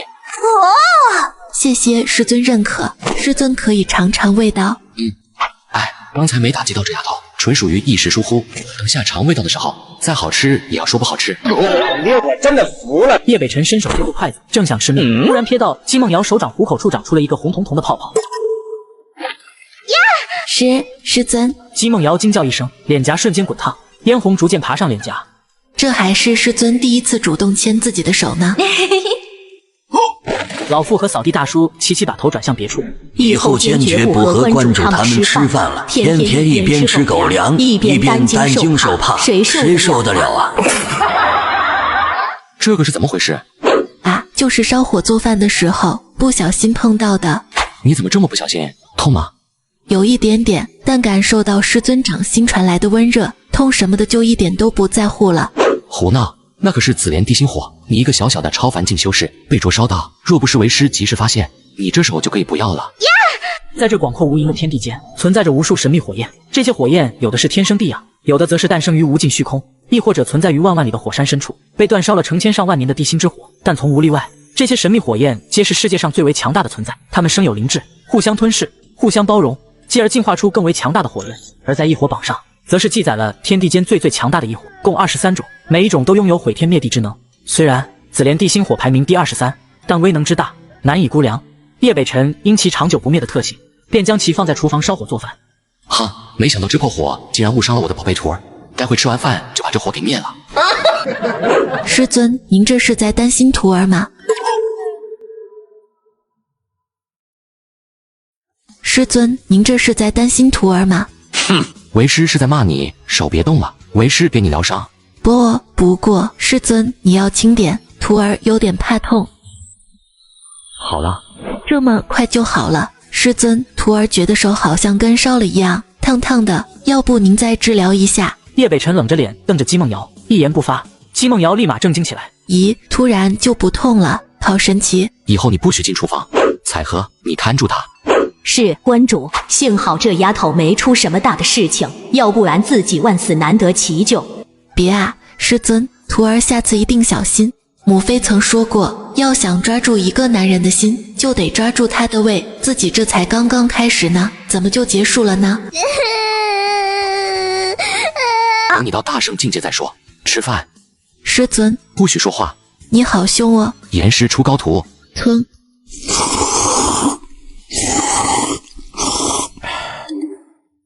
师尊，怎么样？好吃吗？太难。难吃吗？太难得了，味道还可以。哎呀，没有啦，徒儿做的也就一般般。师尊，您别这么夸我，徒儿会骄傲的。骄傲个毛线啊！失策了就不该怜悯这丫头。关主，老奴吃的差不多了，就先告退了。关主，老仆同样如此。走吧，都快走吧，这样自己又可以和师尊牵手了。臭不要脸！叶北辰没有说话，只是看了姬梦瑶一眼。姬梦瑶当时就有种全身上下被看穿的感觉。她慢条斯理的将面吃完，随后缓缓起身。走吧。姬梦瑶呆坐在椅子上，一直等到叶北辰走后，她才回过神来。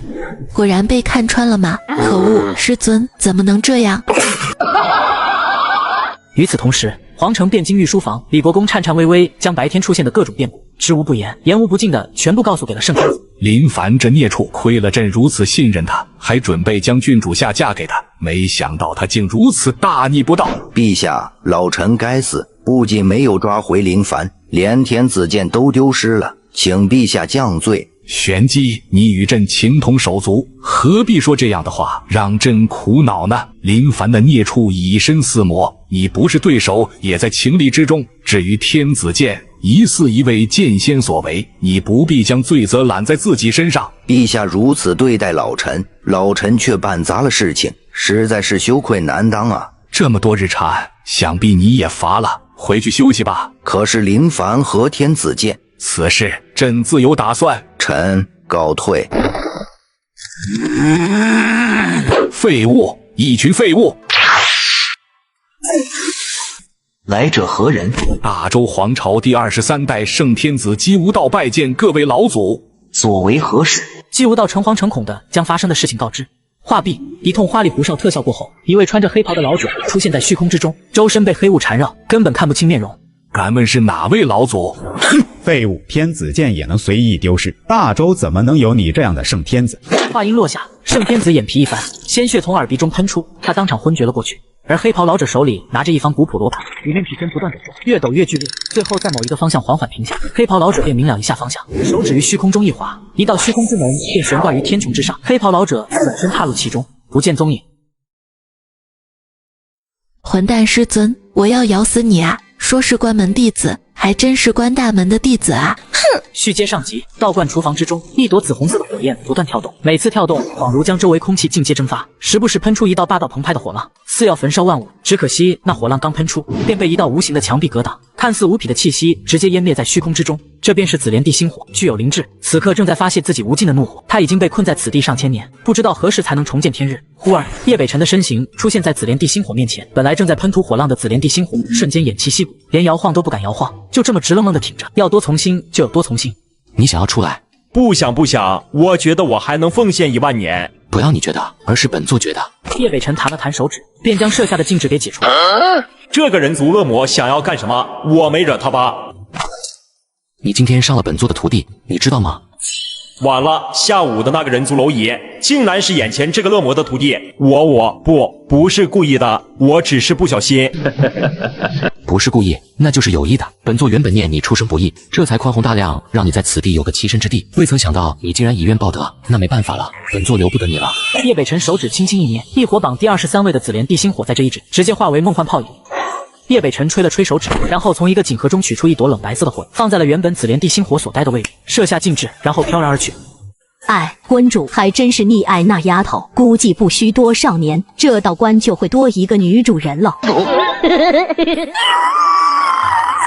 混蛋师尊，我要咬死你啊！说是关门弟子，还真是关大门的弟子啊！哼，师尊您还真是严谨啊！姬梦瑶一边腹诽，一边用尽浑身力量推着门。关主，这2扇门皆是由玄瓷重铁打造而成，每一扇门都重达万钧，这样是不是太为难他了？你太小瞧他了，他体质万里挑一，加上刚炼化3000年蟠桃，体内不知集聚了多少灵气，这扇门他能推得动。不是本座想故意惩罚这丫头，而是想借此来锻炼她被懒的性子，以及加速炼化蟠桃留在体内的巨大宝藏。关主真是很看好这丫头啊！那是，毕竟她是本座的关门弟子。那倒也是，关主的徒弟没有一个差的。数千年来，关主一直都是高高在上的样子，可这丫头一来，关主脸上的变化多了。虽然是以苦涩居多。夕阳渐渐西落，夜色渐渐攀上了整片天穹。姬梦瑶虽已是香汗淋漓，但她依旧在坚持不懈地推着门。可恶，这个点，混蛋师尊可能已经在房间里休息了，而我还在这累哈哈地推着门，这和当初自己苦巴巴地洗衣服，而混蛋师尊却在观日落逗弄小鸟，有何区别？不就是一扇破门吗？真当本女帝吃素的？若是超凡境推不动，那就入破虚。姬梦瑶娇声喝道，裙摆随风飘动，亿万剑影浮现于其周身，混沌青莲悬浮在头顶之上，散发着澎湃的白色氤氲，亿万缕混沌剑气如银河垂，将姬梦瑶整个人包裹其中，神纹闪烁，道韵流转，大道之音不绝，似有剑吟之声传出，体内剑气纵横，一股汹涌磅礴的力量在体内横冲直撞，似要冲破体内，如同一把绝世利剑即将出鞘，体内囤积的大量灵气和精华开始急速运转起来。轰隆隆，不知过了多久，从姬梦瑶的双眸中，亿万剑芒闪烁幻灭，好似要将天地割裂成无数剑之大剑。丁，检测到宿主的爱徒姬梦瑶晋升破虚境，奖励宿主天神中期。这丫头竟然这么快就晋升了，这修行天赋确实是不错，不过与我相比，还是要相差太多太多了。臭不要脸！姬梦瑶收敛眸光，如今我已入破虚境，再加上无垢剑心、通天剑意，应该能推得动这个破门了吧？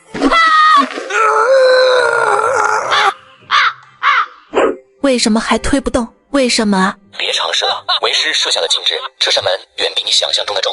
一道略带发笑的声音从身后传来，姬梦瑶想都没想，直接晕倒在地。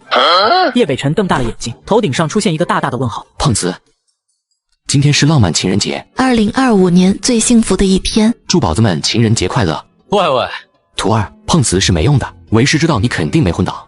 咦，碰瓷是什么意思？哼，管它是什么，让我关这么长时间的门，没有亲亲抱抱是绝对不可能起来的。还不起来，为师真走了。真丽姐晕倒了。几天没抱，这丫头长胖了。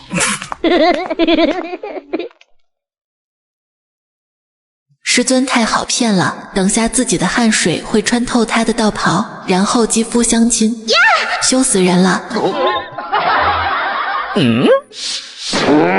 你不是晕倒了吗？啊，我晕倒了。姬梦瑶抱紧叶北辰的脖子，眼睛睁得大大，语气十分敷衍。他不装了，反正抱都抱上了。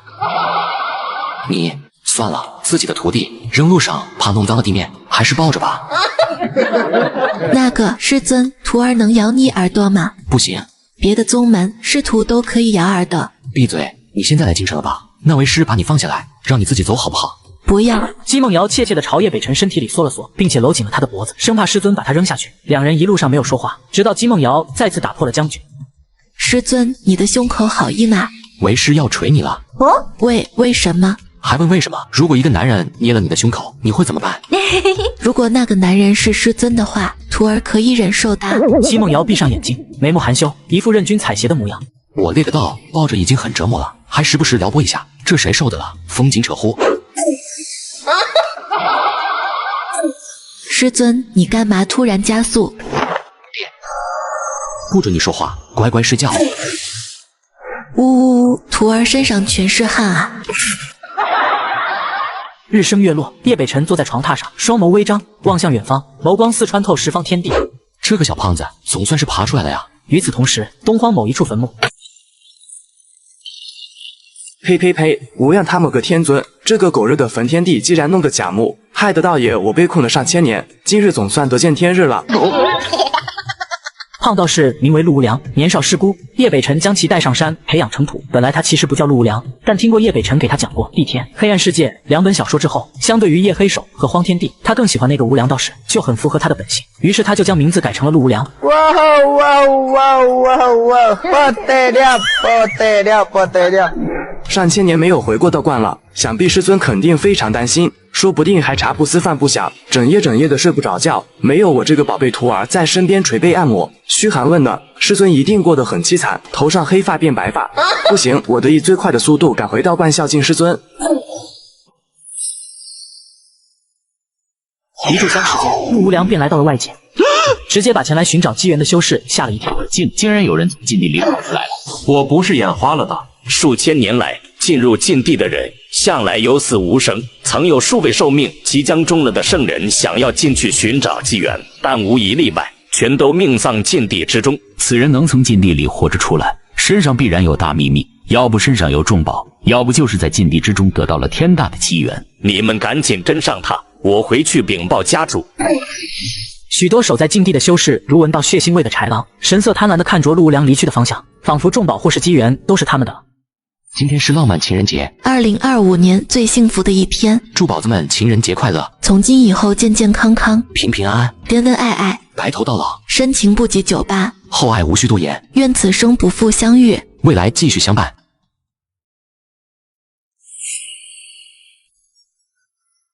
徒儿，吃饭就吃饭，你能不能别抓着为师的手不放？师尊，你怕什么？反正也没人看见。为师这是怕不怕的问题吗？你牵着为师的手，为师还怎么安稳吃饭啊？原来是这样啊，徒儿可以为你啊！张嘴！是不是为师最近太过放纵你？师尊，嘴巴张开一点，放不进去啊！就为你礼貌吗？叶北辰无可奈何，要是再不吃，这饺子就得糊在他脸上了。下不为例。好的，师尊。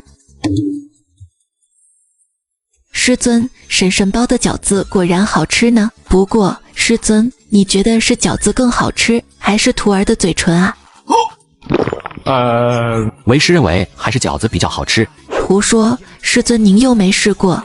姬梦瑶直接起身，然后跨坐在叶北辰的身上。快从为师身上下去！徒儿就不。姬梦瑶搂紧叶北辰的脖子，直接亲了上去。叶北辰睁大了眼，相比较之前亲吻脸颊，这次的感受更加热烈，一股香甜的沁香从嘴唇向深处渗透，胸口处也有柔软在跌宕起伏。他的脑袋瞬间变成空白，仿佛时间定格在此时。放肆！本座可是你的师尊，你竟然做出这种荒唐之举！师尊怎么啦？徒儿小时候还经常亲父皇呢。正所谓一日为师，终生为父。徒儿表达一下孝心，亲你不过分吧？表达孝心有很多方式，为师不喜欢这种，下不为例。哦，那师尊喜欢哪种？你乖乖吃饭，为师就最喜欢了。叶北辰为了不让姬梦瑶继续说话，夹了一颗饺子塞进姬梦瑶的嘴里。姬梦瑶果然不说话了，因为嘴很小，一颗饺子就将嘴塞得满满的了。只要不说话，就还是我的好徒儿。然而下一秒，逆徒，你松开为师的筷子。东荒某一处虚空，东荒各大势力古老战船齐聚此地。尹氏家族江家、萧家、不老神山、补天魔教、瑶池圣地，好像几乎所有东荒的大势力都来了。这种举世为敌的感觉真好。正愁着回去见师尊，手上却没有像样的礼物，这些大势力就送上门来了，真是瞌睡送来枕头，全是我的好兄弟。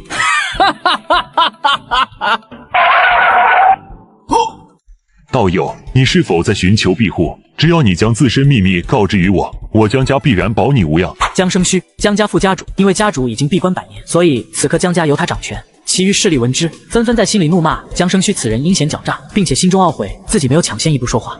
陆无良没有说话，只是摸着下巴，饶有兴趣地打量着说话之人。江家的小子，若是擒下这他，想必应该能获得一笔不菲的赎金吧。道友，只要你将禁地隐秘告知于我，我萧家不仅保你无恙，甚至可以让你进一次离火秘境。红发男子的话如惊天霹雳般在整片天地炸响。离火秘境，焚天地一手创造，相传只要能进去一次，就能感悟到无上大道，甚至是成帝。这红发男子竟然拿出此等奖励。陆无良依旧没有说话，反而一脸厌恶地看着红发男子。既然是焚天帝这个老淫婢的子孙，待会擒下之后，先做的连他娘都不认识，再说赎金的事。都拿出离火秘境这等诱惑了，这个胖道士竟然还没有心动，而且为什么感觉这胖道士好像有点仇视自己？难道我们萧家曾经得罪过对方？道友，不如来我瑶池圣地做客，我瑶池弟子还是挺喜欢道友你这种类型的。若是扛个女人回去孝敬师尊，想必孤独许久的师尊肯定会喜笑颜开。奇怪，为什么会突然有种心悸的感觉？腿很长很白，虽然戴着面纱，但依旧能看出其长得还挺好看的，就是胸怀不太宽广，那有点可惜了。师尊只喜欢大的，这个瑶池圣女只能当人质了。瑶池圣女感受陆无良扫视的目光，心中生出无尽厌恶。这臭道士竟敢用眼神来亵渎自己，等将其哄骗到瑶池，必要让他尝尽千刀万剐之苦。道友，你可？道友，瑶池弟子可都是仙子，轻易不下凡的。不如我们补天魔教的女子娇艳妩媚，如果你随小女子回去，你弟子随便挑。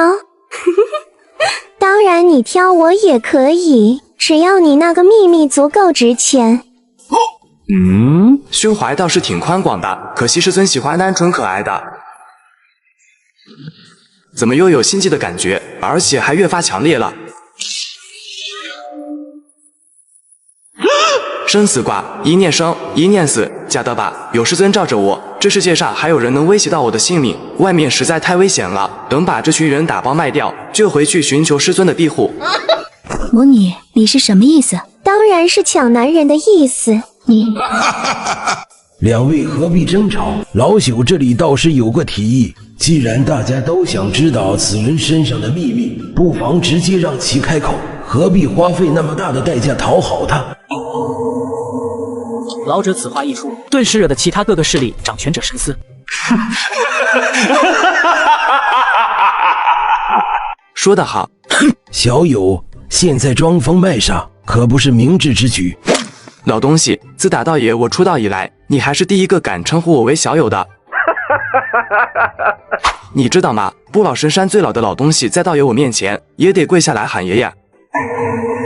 在听到道爷2字时，在座的掌权者们尽皆神色大变。只有1000年之前，那个给东荒带来黑暗动乱的无良道长才会这么称呼自己。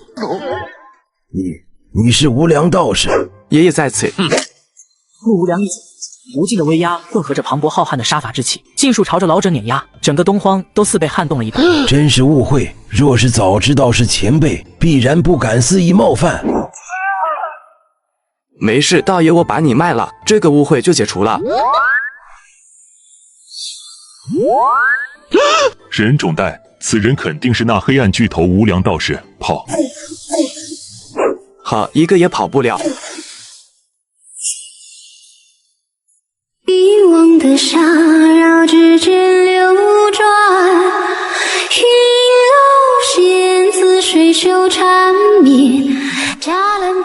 这个逆徒竟然还这么弱。叶北辰话音刚落，眼前便被一片黑暗遮住，下意识的伸手将其推开，手掌微微用力，一股柔软且富有弹性的触感从掌心处袭来。叶北辰捏了捏，混蛋师尊，舒服吗？